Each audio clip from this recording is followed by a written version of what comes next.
No Cat, no Hart, no Mitch, no Deuce, no Shamit. No problem. Tyler Kolek has officially arrived.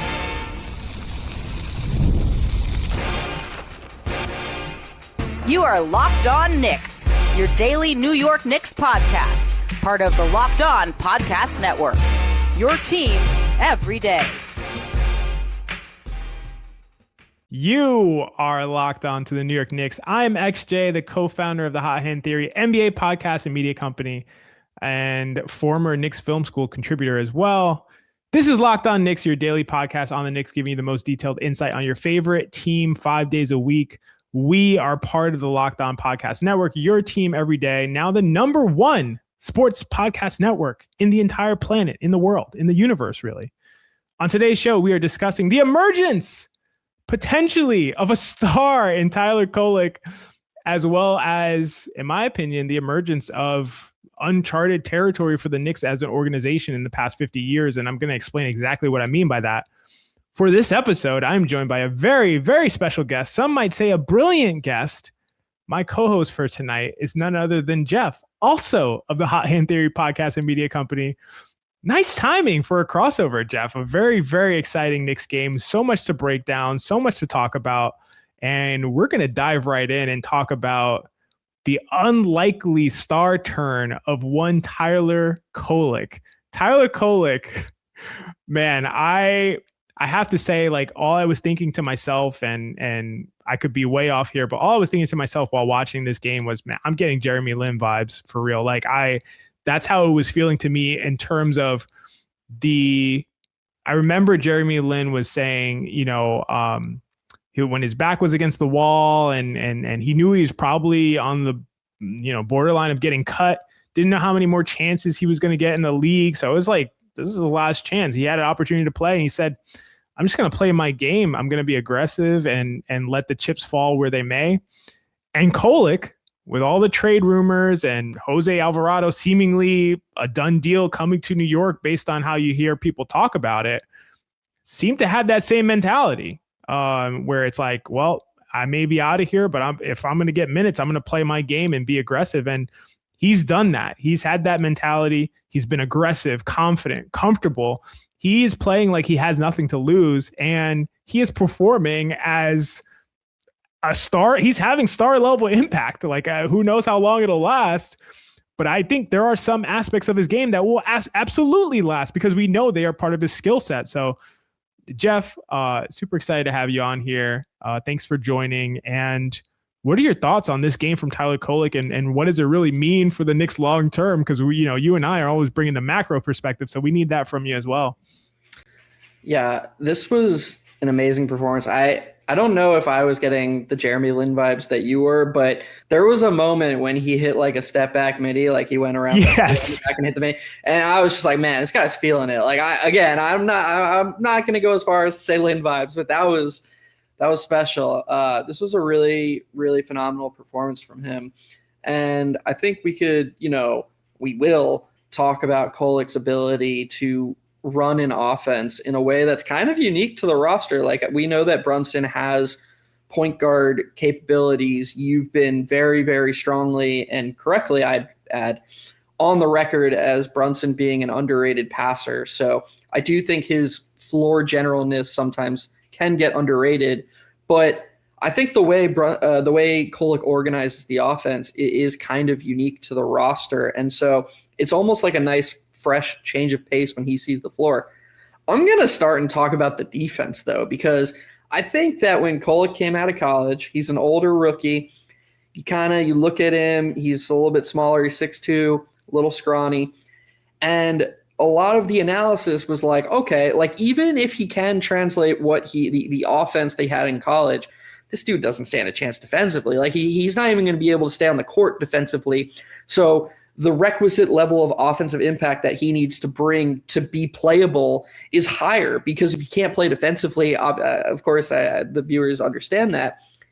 He's fine defensively. He's a good defender, and I think we saw it down the stretch. We're going to talk about that those last 5 minutes in the next segment, but I think that You look at the data. If you look at Data Baller, the Knicks are 5 points better per 100 when Kolek plays defensively. If you look at dunks and threes, he's above average in defensive EPM. Like, he knows where to be on the court. He tries really hard, and he's stout with his hands. Like, he has all of these things that you need to have. Like, if you look at the defenders who the casual fan would look at, like Luka Doncic, Nikola Jokic, Karl-Anthony Towns, guys that the data likes, but the film doesn't like, these types of guys all have certain ways of helping defensively that are non-traditional, and Kolek kind of has them all for a guard. Again, he's smart, his placement's good, he's got really good hands, and he tries hard. And so if he can tread water defensively and be that unique organizer offensively, man, there's a place for him on this team at a high level, not just playing these regular season games against bad teams. He can contribute in a way like we saw against San Antonio in the Cup championship. Like, he can be playable against the best teams in the league if this defense is legitimate, and he can pair that with the organization and the shooting that we've seen lately. I love every bit of that. And I love that you started with the defense, because I think the defense ties into his offense. And what I mean by that is that his just awareness is incredible. And I think awareness is a transferable basketball skill.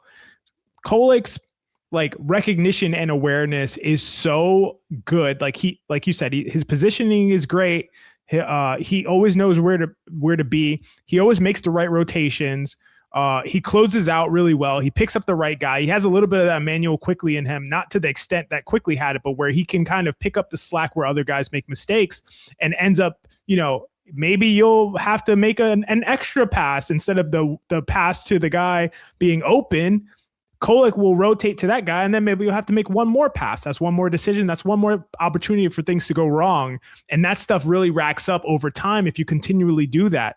And he does that really, really well. You even see him on the court vocally. He kind of tells guys where to be, both offensively and defensively. Sometimes he is sort of the spearhead of that zone that Mike Brown has been running on the perimeter. He even got a steal out of it in this game. He knows who's open. He knows who's coming open. And so that awareness with his passing and shooting skill, not only is it transferable to defense, but it makes him this really, really impactful and unique offensive player. And to your point about, his uniqueness in his passing and what he does to the offense on the roster, he's not kind of unique to this roster. He's absolutely unique to this roster in terms of what he does. He is a gifted passer. This is something that I've been talking about for a long time on this here podcast. People have heard me say he is a gifted passer. He is an elite passer for an NBA level passer, not just like for a guy on the Knicks, for a guy on any roster. He is exceptional. He allows the Knicks to run different kinds of plays and sets because his passing is so sharp. Like, they can have a different playbook essentially. Like, they ran a Spain pick and roll last night with Huck Porty and Bridges, and Kolek passed it from literally near half court, from the logo, from deep in the logo. A beautiful lob, not to the rim, but really a pass where Huck Porty is the only one who could catch it on his roll with an advantage against Jay Huff. He got fouled because Huff was so out of position off of the Spain pick and roll, and no one else on the team, in my belief, can make that pass. I think he's just unique in that way. And we'll talk a little bit more about Kolek when we return from the break, but we also got to get into something that you pointed out. We were texting a little bit during the game, especially towards the end of it. And there's something that both you and I noticed about Mike Brown, the way that he coached. And man, if Mike Brown is making these kinds of leaps so quickly into the season, along with what the Knicks have been doing from an outcome perspective, if they're putting into this level of process, it is scary for the Eastern Conference. And we'll tell you exactly what that is when we come back. Nobody knows your money goals better than you. Robinhood puts you in control of your money with tools that work as hard as you do, locking in on every opening, beating your PR, beating it again. Channel that drive into your money. Robinhood puts you in control of your money. Trade stocks, ETFs, options, futures, and crypto all in one platform. You can now build and execute your own trades from a desktop with Robinhood Legends advanced tools. Or Take advantage of the new Robinhood strategies with a tailored portfolio managed by a team of experts. You expect more from yourself. Expect more from your money. Get started today at Robinhood.com/yourmoney. Again, that's Robinhood.com/yourmoney. Your money, your move. Let's be real. No one starts a business for the joy of calculating tax withholdings or managing payroll spreadsheets. That's where Gusto comes in, to take the stress out of payroll, benefits, and HR so you can focus on running your business and supporting your team. Gusto is the all-in-one remote-friendly payroll and HR platform that makes managing your team simple, transparent, and fast. Whether you're hiring, onboarding, or paying employees, Gusto helps you do it all from one place without the hassle or hidden fees. Unlimited payroll runs for one monthly price, which means no surprise charges at the end of the month. And knowing you can reach certified HR experts anytime gives you real peace of mind. Try Gusto today at gusto.com/lockedonnba and get 3 months free when you run your first payroll. That's right, 3 months of free payroll at gusto.com/lockedonnba. One more time, that's gusto.com/lockedonnba. All right, we talked a little bit about what we're going to talk about with Mike Brown when we come back. But first, I want to let you respond to anything I was saying with Tyler Kolek. Are there any loose ends that you want to tie when it comes to Kolek and his play in this game, as well as what you think things will look like for him in the future?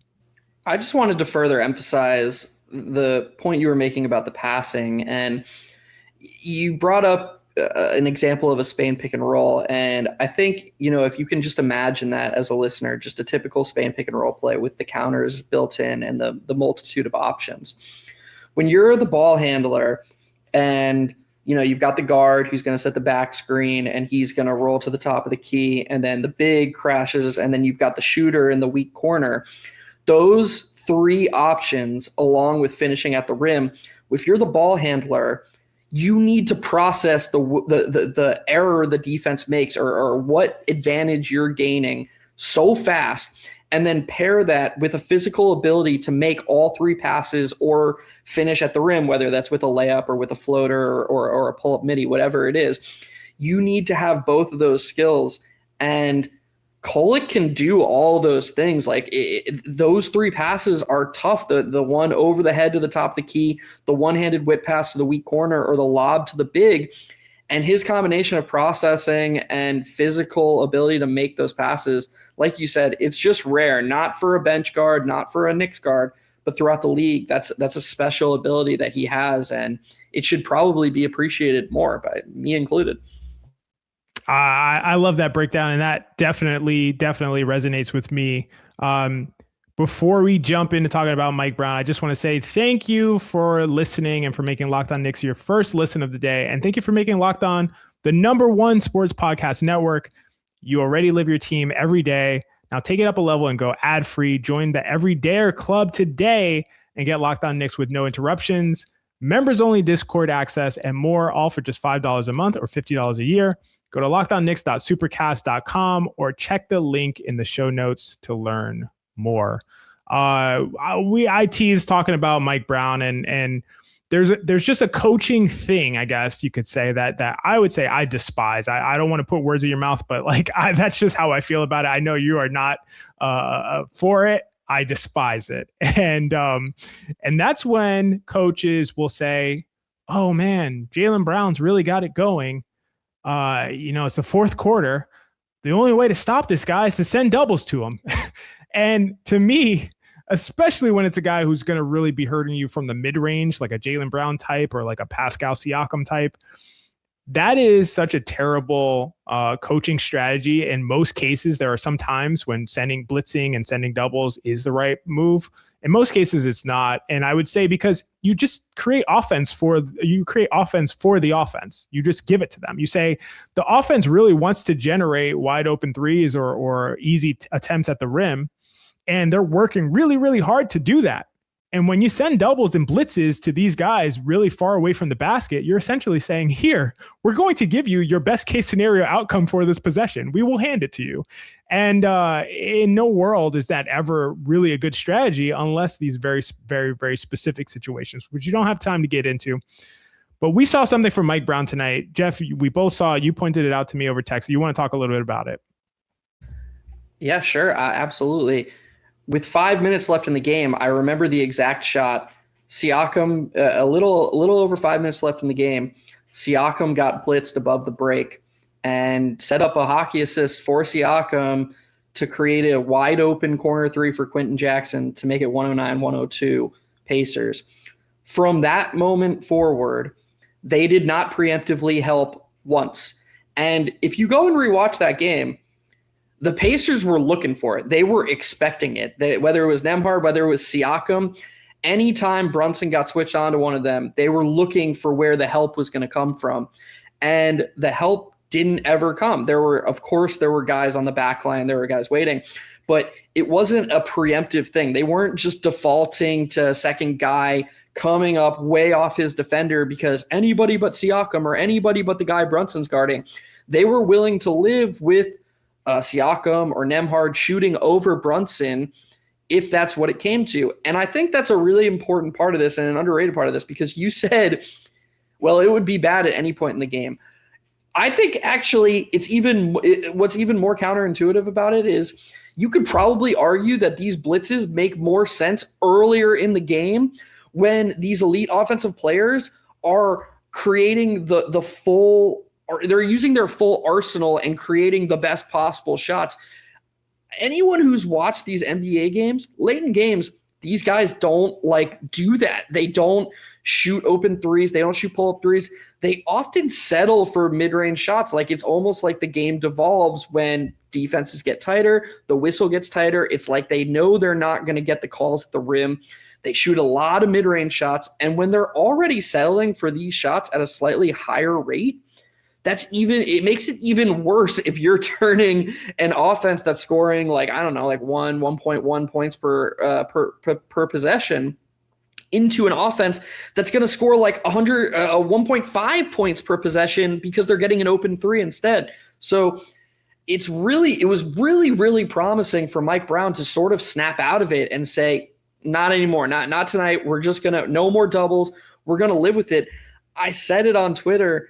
I think this may have been more important than the win itself, because if this is their new baseline, if the baseline that they're working from is we're not sending doubles, we're going to play straight up until the other team proves to us that we can't play them straight up anymore. If that's what they're deviating from, the Knicks somehow just got even more dangerous in these moments. Oh, that was incredibly said. And I love every part of that you touched on. And even you saying that it may be more important than the win itself, I wholeheartedly believe that, because this is what we're talking about as far as macro impacts, long-term impacts on the potential to win a championship, is making these kinds of adjustments and long-term changing your perspective in a way that affects things in such a significant way. It speaks to me to Mike Brown's ability to evolve as a coach, which that level of flexibility and evolution, if you can do that in a single season, we saw what he did with Jalen Brown, throwing doubles almost every single possession. And guess what? The Knicks lost that game against the Celtics. It was not a good strategy. It was generating easy shots for the Celtics, possession after possession. He's now, only a few weeks later, if that, went the complete opposite direction. This level of evolution, again, if it's a long-term thing, if this is what you said, Geoff, is if his default is to not double and then to deviate to the double if and when necessary, especially in spurts a couple times here or there unexpectedly, then that's a huge change. And most coaches don't make those kinds of evolutions mid-season, within a couple of weeks from one another. So that's really incredible, extremely, extremely encouraging to me to see Mike Brown go in that direction. You know what's funny? You know what's funny, Extra? Yeah. 2 years ago, the Knicks played the Kings, and I loved the way you framed it at the time. Mike Brown turned Josh Hart into a top 10 offensive player by he did the opposite of what he did in last night's game. He was preemptively doubling Jalen Brunson. He was basically saying, we'll let anybody beat us but Jalen Brunson. They were blitzing him at half court. They were doubling him at half court, just trying to get the ball out of his hands however they could. Josh Hart was the clear benefactor because Josh Hart was that little that outlet guy who got the slip passes, got the passes from Jalen Brunson, and he was just playing the Draymond Green 4-on-3 role, getting a flurry of layups or kickouts to the perimeter. And it's like, this is the same coach who, and then he, like you said, he does it a little while ago against Jaylen Brown, and he's learning and evolving on the fly like this. Like, this is really, really huge for the Knicks in terms of the likelihood that they reach their ceiling at the end of this season. Love that. And speaking of the likelihood that they'll reach their ceiling at the end of the season, we got to talk just generally about the Knicks and what we kind of, in my opinion, are starting to learn from them as far as what they can be long-term and why I think they're entering uncharted territory as a franchise, as an organization, as a team, as a coach, as a unit, as individual players. We're going to break it all down and what I mean by that when we come back. Ever feel like your money just disappears each month? It happens fast. A few subscriptions here, an impulse buy there, and suddenly the numbers in your bank account do not match the numbers in your head. Rocket Money helps you get clarity, track every dollar, and stay in control of your finances. Because managing your money shouldn't feel like a second job. Rocket Money does the heavy lifting for you so you can save more and stress less.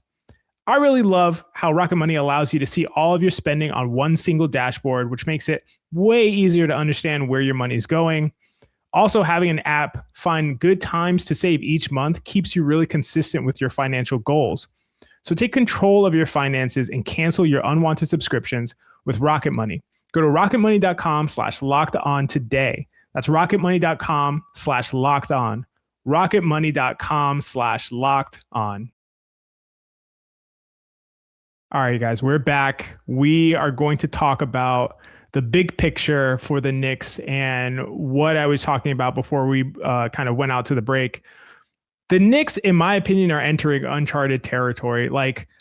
And I thought that coming into the game, forget about the outcome for a second. Obviously, they won an incredible game, incredible clutch shot by Brunson, and we should talk a little bit about more specifics of that game. But I do want to talk about this. It's really important. Coming into the game, the fact that the Knicks, this may not seem like a big deal to people listening, but the fact that they sat Karl-Anthony Towns, they sat Josh Hart, they sat Mitchell Robinson, while they already had Deuce McBride out, they already had Landry Shamet out, and they said, you know what?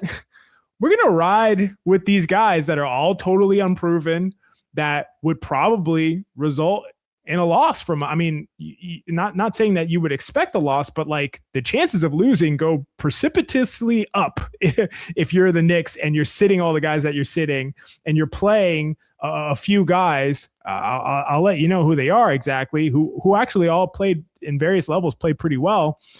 Pacome Dadier played a few minutes. Mohamed Diawara had some really good ups and really low downs.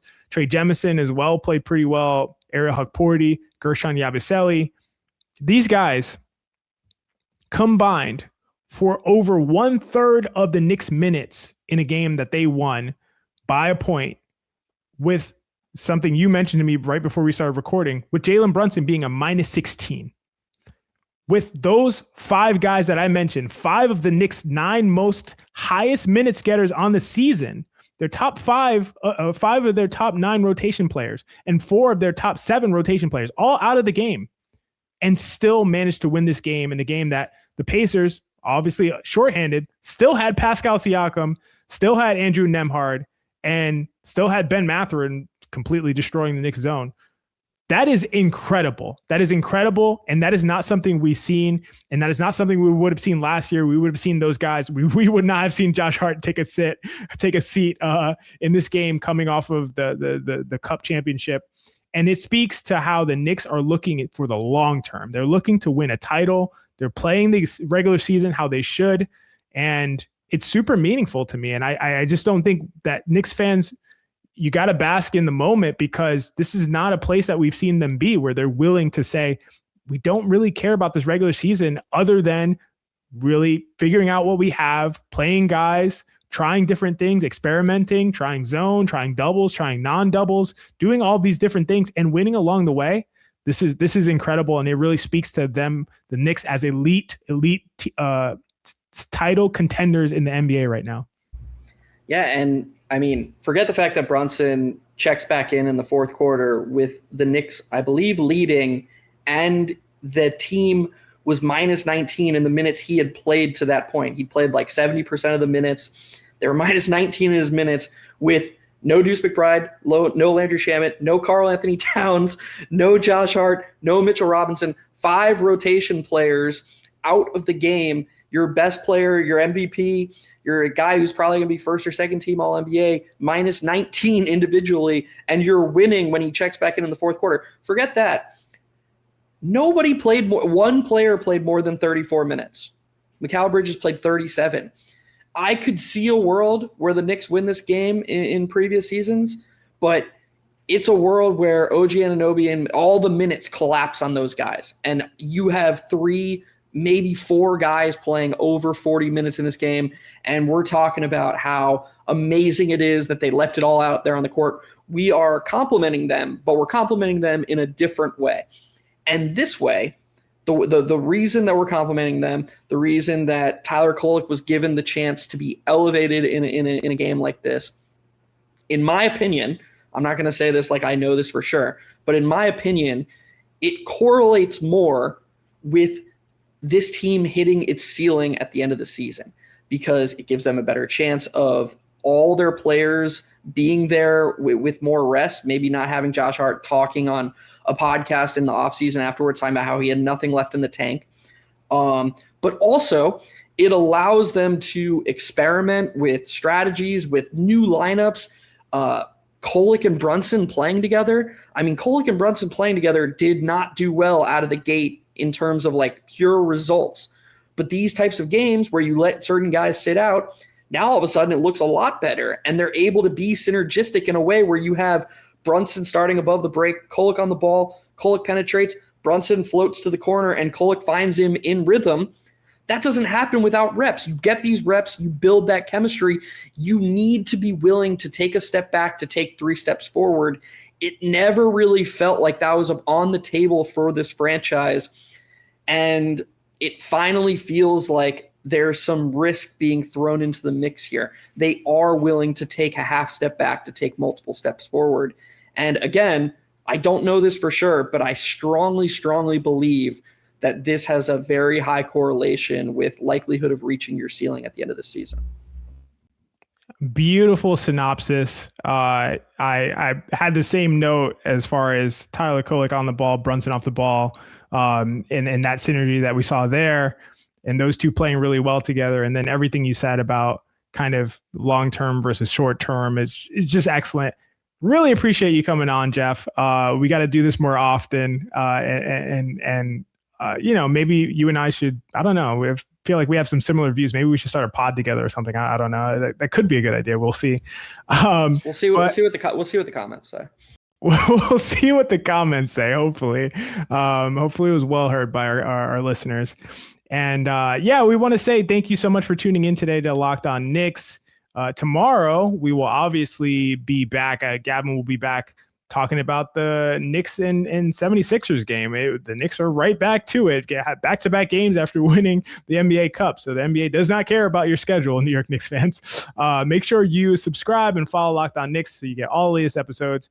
You can find us on Twitter at Locked On Knicks. You can find Geoff at Geoff. Do you want to give your at? By the way, I was gonna say at Hot Hand Theory, but you can find Geoff at Hot Hand Theory and also Frank Barrett 119. Is that correct?